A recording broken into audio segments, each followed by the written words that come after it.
Ya Tuhan, kami akan mendengar firman-Mu. Tolonglah kami agar kami mengerti.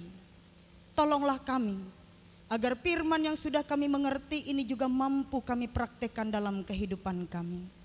Berbicaralah melalui hamba-Mu pada kesempatan ini ya Tuhan, karena kami sekalian telah siap untuk mendengar. Di dalam nama Yesus kami berdoa. Amin. Lukas pasal yang pertama ayat yang ke-39 sampai ayat yang ke-45 dengan perikop Maria dan Elisabet. Beberapa waktu kemudian berangkatlah Maria dan langsung berjalan ke pegunungan menuju sebuah kota di Yehuda. Di situ ia masuk ke rumah Zakaria dan memberi salam kepada Elisabet. Dan ketika Elisabet mendengar salam Maria, melonjaklah anak yang di dalam rahimnya, dan Elisabet pun penuh dengan Roh Kudus. Lalu berseru dengan suara nyaring, "Diberkatilah engkau di antara semua perempuan, dan diberkatilah buah rahimmu. Siapakah aku ini sampai ibu Tuhanku datang mengunjungi aku? Sebab sesungguhnya ketika salammu sampai kepada telingaku, anak yang di dalam rahimku melonjak kegirangan. Dan berbahagialah ia yang telah percaya, sebab apa yang dikatakan kepadanya dari Tuhan akan terlaksana." Amin. Shalom. Salam sejahtera bagi kita sekalian, Bapak Ibu sidang jemaat yang terkasih. Lukas pasal yang pertama ayat yang ke-39 sampai ayat yang ke-45 memiliki arti atau makna khusus yang perlu kita telaah. Karena dalam pembacaan ini sebenarnya sedang menjawab sebuah tuduhan yang disampaikan kepada Maria. Bapak Ibu, bagi orang Yahudi, perempuan yang hamil sebelum ia menikah, perempuan yang ada akan mendapat hukuman. Apa hukumannya? Yang pertama, ia bisa saja dirajam dengan batu sampai ia mati karena ia dianggap telah berzina. Bapak Ibu pasti pernah mendengar cerita tentang perempuan yang hampir mati karena kedapatan berzina dan dibawa menghadap Tuhan Yesus untuk dihakimi. Lalu yang kedua, kalaupun perempuan yang berzina ini sehingga akhirnya sampai hamil, ia tetap ada di tengah lingkungan masyarakat Yahudi, maka perempuan dan anak yang ada di dalam kandungannya tidak boleh menginjakkan kaki ke dalam bait Allah. Jadi kalau hukum ini tetap berlaku pada waktu itu, maka Bapak Ibu secara hukum adat istiadat Yahudi yang ada pada waktu itu, Maria termasuk kategori itu. Karena hanya Maria, Yusuf yang tahu bahwa bayi yang ada di dalam kandungan Maria adalah bayi yang didapat melalui Roh Kudus. Jadi bukan hasil persetubuhan antara Maria dan Yusuf. Ini hukum yang jelas bagi perempuan yang hamil sebelum dinikahkan atau diberkati. Lalu pertanyaan penting bagi kita Bapak Ibu, pernahkah Bapak Ibu berpikir, pernahkah Bapak Ibu mencoba untuk meneliti, memahami bagaimana dengan Maria? Seandainya Maria dan Yusuf tidak menikah, maka Tuhan Yesus yang lahir dari Maria akan dianggap anak yang dilahirkan di luar pernikahan. Dalam bahasa kita sekarang anak haram. Ini penyebutan yang diberikan di dalam masyarakat karena dilahirkan sebelum adanya pernikahan. Pertanyaan kita, apakah hal ini berlaku untuk Maria, Yusuf dan bayi Yesus? Bapak Ibu, kalau hal ini berlaku, maka ketika Tuhan Yesus memasuki bait Allah untuk mengajar, ia bisa saja ditolak. Karena apa? Karena orang-orang tidak paham apa yang dialami oleh Maria. Tidak ada yang paham.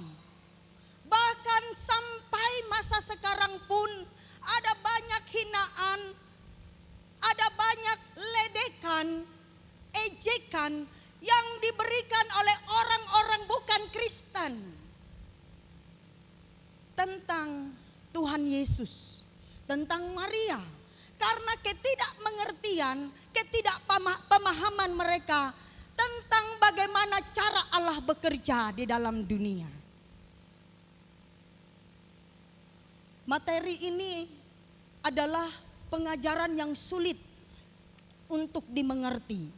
Saya pun pernah tidak memahami dan terus mencari tahu. Dalam proses belajar itu saya memahami dan menemukan bahwa kelahiran Tuhan Yesus itu tidak pernah menyalahi aturan-aturan yang ada dalam agama Yahudi.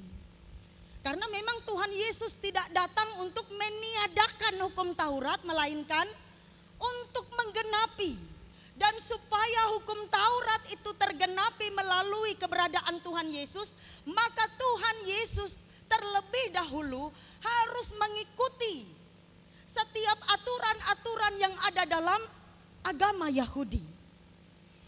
Bapak Ibu, setelah Tuhan Yesus lahir, Maria dan Yusuf mempersembahkan persembahan kepada Allah. 8 hari setelah itu ia dibawa ke bait Allah untuk diserahkan dan disunat.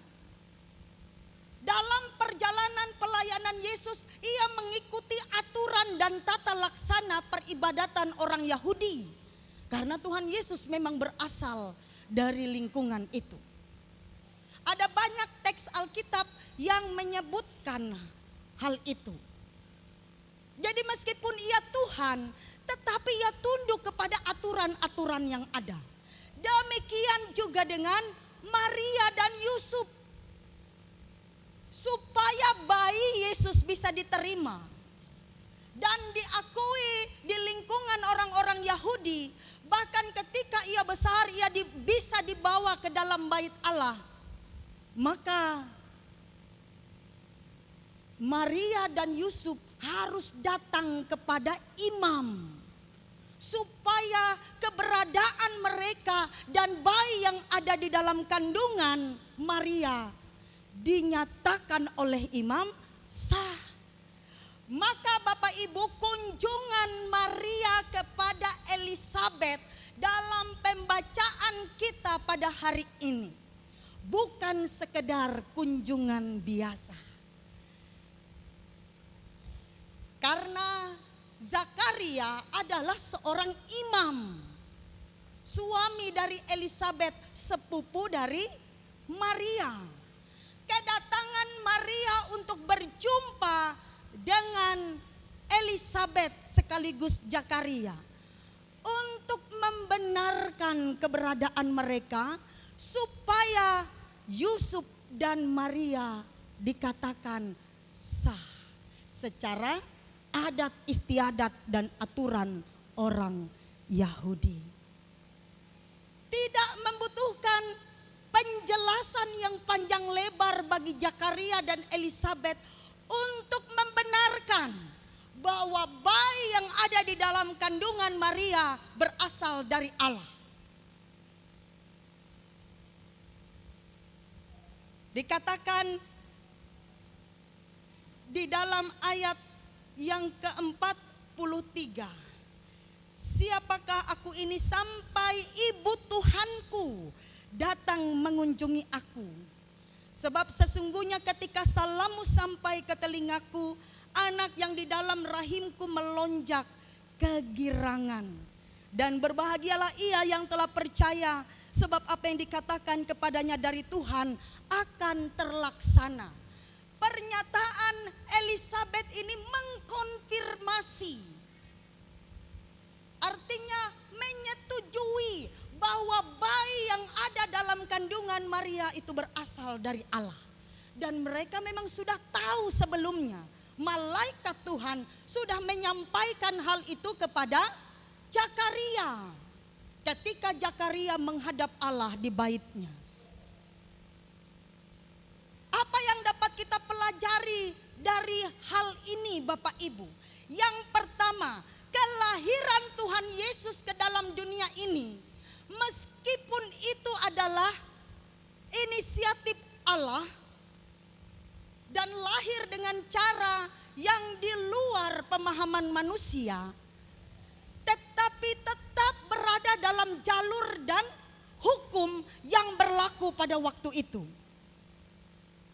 Sehingga dari sisi hukum Taurat, adat istiadat Yahudi, kelahiran Tuhan Yesus tidak bertolak belakang. Ketika Maria dan Yusuf bertunangan, tiba-tiba Maria hamil. Kalau orang-orang yang ada di sekitar mereka tidak diberi pemahaman oleh Roh Kudus, maka orang akan menganggap bahwa Maria hamil di luar nikah. Dan seperti hukum yang berlaku, Maria harus mati. Atau ia harus keluar dari perkumpulan orang Yahudi, sehingga ia dan bayi Yesus tidak boleh menginjakkan kaki di bait Allah. Tetapi Bapak Ibu, dalam tata laksana orang Yahudi, seperti yang saya katakan tadi, Maria dan Yusuf bisa membawa bayi Yesus ke bait Allah umur 8 hari. Sehingga diserahkan, lalu kemudian disunat. Tidak melanggar hukum yang berlaku pada waktu itu. Dan menjawab berbagai tuduhan-tuduhan seputar iman Kristen yang ada. Di minggu sengsara yang keempat ini, mengapa hal ini disampaikan kepada kita? Hal yang paling penting untuk kita pelajari adalah kalau Maria, Yusuf, dan Allah yang bekerja, mereka bekerja dalam sistem atau aturan yang ada. Maka demikian juga gereja bekerja. GKE memiliki aturan-aturan. Kalau kita majelis memiliki buku peraturan gereja, itu tebalnya seperti ini. Tahun 2016 saya hafal, tapi untuk yang terbaru tahun 2000 saya belum hafal. Karena ada beberapa perubahan-perubahan untuk menyempurnakan peraturan yang sebelumnya. Sebenarnya setiap gereja juga memiliki aturan dan tata laksana yang jelas untuk mengatur segala sesuatu supaya berjalan dengan baik dan lancar. Tuhan saja mengikuti aturan-aturan yang ada. Maka kita pun harus tunduk kepada aturan-aturan yang ada. Ini penting bagi kita. Kenapa GKE sampai hari ini tidak terpecah belah? Punya satu sinode, tetapi banyak berada di wilayah-wilayah. Karena kita mengikuti aturan yang jelas. Kita punya aturan yang sudah disepakati, aturan yang harus kita laksanakan bersama. Kalau Tuhan Yesus saja sebagai putra Allah yang datang ke dalam dunia ini taat pada aturan-aturan hukum yang dimiliki oleh orang Yahudi pada waktu itu, kenapa kita tidak? Kita harus berjalan dalam aturan-aturan supaya tidak kacau. Ada dua aturan yang mengatur dalam kehidupan gereja. Yang pertama Alkitab, yang kedua peraturan gereja. Lalu melalui nas ini apalagi yang dapat kita pelajari, Bapak Ibu? Bagi orang-orang yang sudah menangkap atau menerima misi dan visi Allah, mudah bagi mereka untuk memahami. Coba lihat contoh gembala-gembala di padang. Ketika malaikat menjumpai mereka, tidak terlalu panjang lebar, para malaikat menjelaskan kepada para gembala tentang kelahiran Yesus. Dan ketika mereka mendengar, mereka paham. Kenapa mereka paham? Karena mereka sudah belajar kepada kitab nabi-nabi yang menubuatkan tentang kedatangan Yesus. Ketika Maria menjumpai Elizabeth, Elizabeth paham. Coba kalau dia tidak paham, dia akan bertanya, Maria, kenapa kamu hamil padahal kamu belum menikah? Betul enggak? Tapi ketika Maria berjumpa dengan Elizabeth, justru Elizabeth merendahkan dirinya di hadapan Maria. Karena ia tahu bayi yang ada dalam kandungan Maria adalah berasal dari Allah. Belajar itu penting. Supaya kita memiliki cara berpikir yang benar. Supaya kita paham bagaimana cara Allah bekerja. Kelemahan orang Kristen pada masa sekarang ini tidak mau belajar. Buku terbaik yang harus kita pelajari adalah Alkitab. Seberapa sering Bapak Ibu kita membaca Alkitab? Merenungkan firman Tuhan, mendengar firman Tuhan untuk melatih kita supaya kita paham apa yang menjadi kehendak Allah dalam hidup kita. Karena dengan kita paham, kita akan masuk dalam rencana Allah yang begitu indah. Bapak Ibu, dulu peraturan gereja kita, perempuan yang hamil sebelum mereka diikat dalam pernikahan tidak boleh dinikahkan di gereja. Tidak boleh. Mereka harus diberkati di tempat yang lain. Di rumah atau di tempat siapa, keluarga, di tempat yang disepakati. Tetapi peraturan gereja kita sudah berubah. Ketika ada pelanggaran terhadap disiplin gereja, jika orang yang bersangkutan menyatakan penyesalan dan pertobatan, maka gereja akan terbuka bagi mereka. Jadi kalau dulu tidak boleh dinikahkan di gereja bagi yang sudah hamil duluan. Kalau sekarang enggak.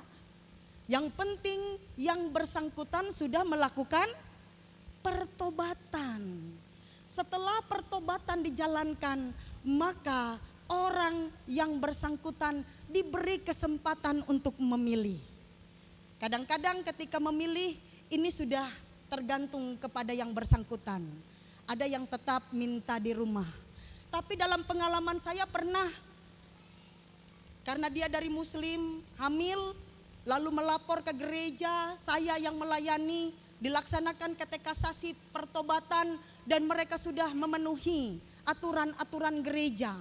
Lalu kemudian mereka melapor kepada majelis meminta diberkati di gereja, majelis katakan tidak boleh. Lalu mereka datang kepada saya dan saya katakan boleh. Lalu ada perdebatan. Saya katakan dalam peraturan gereja, orang yang sudah melakukan pertobatan ia diterima di dalam gereja. Pertobatan ini penting Bapak Ibu. Bukan masalah hamil di luar nikah ataupun tidak hamil. Atau melakukan disiplin dan hal-hal yang melanggar aturan gereja. Tapi pertobatan itu yang paling utama.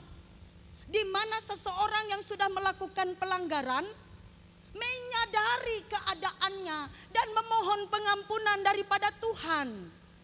Ketika ia sudah melaksanakan itu, maka tidak ada seorang pun yang berhak menghakimi orang tersebut. Karena Tuhan sudah mengampuni. Kadang-kadang Tuhan sudah mengampuni, jemaat atau gereja tidak, masih terus menghakimi. Itulah pentingnya peraturan, supaya disepakati bersama, diatur sedemikian rupa untuk kepentingan bersama. Hari ini kita sudah mendengar bagaimana Maria datang kepada Elisabet, bukan hanya sekedar berkunjung biasa, tapi Maria mengkonfirmasi keadaan mereka kepada Zakaria sebagai seorang imam, supaya ketika seorang imam membenarkan keadaan mereka, maka mereka bisa diterima di tengah masyarakat yang ada. Ini sebuah jabatan yang luar biasa juga Bapak Ibu. Saya pernah berkata kepada para pikaris, kepada para pelayan, kita ini orang yang dipercaya oleh Allah. Kalau pendeta tidak topang tangan untuk memberkati, bisa enggak orang disebut suami istri? Enggak bisa. Itu hak istimewa yang dimiliki oleh seorang hamba Tuhan. Demikian juga majelis. Bisa enggak majelis ini memberkati? Bisa. Tetapi harus ada surat mandat. Pak Sea, Pak Matius Hasan, Pak Ruslin, ini bisa melaksanakan pemberkatan nikah. Bayangkan Bapak Ibu, dengan menopangkan tangan, kita bisa menyatakan bahwa orang tersebut layak di hadapan Tuhan. Jabatan gereja, penatua, diakon, pengurus kategorial atau siapapun kita ini adalah mandataris Allah. Sebuah jabatan yang luar biasa. Firman Tuhan mengatakan, kalau engkau mengatakan orang itu berdosa, ia akan tetap berdosa. Tetapi kalau engkau mengatakan tidak, maka bebaslah orang itu dari dosa. Ini posisi Zakaria pada waktu itu luar biasa. Sama dengan pelayanan gereja pada masa sekarang. Itulah sebabnya Bapak Ibu, setiap orang mendapat tempat masing-masing di hadapan Allah untuk menjadi wakil Allah di dalam dunia ini. Di minggu Adventus keempat, Tuhan Yesus akan segera datang. Kita ini adalah wakil Allah. Kami Bapak Ibu sebagai orang percaya, kita semua adalah wakil Allah untuk menyatakan kebenaran di dalam dunia ini. Mari kita hidup di dalam kebenaran tersebut. Sesuai dengan aturan yang ada, mari kita bekerja. Supaya ketika kita menghadap Tuhan, Tuhan datang, kita mampu mempertanggungjawabkan semua yang kita kerjakan di hadapan Allah.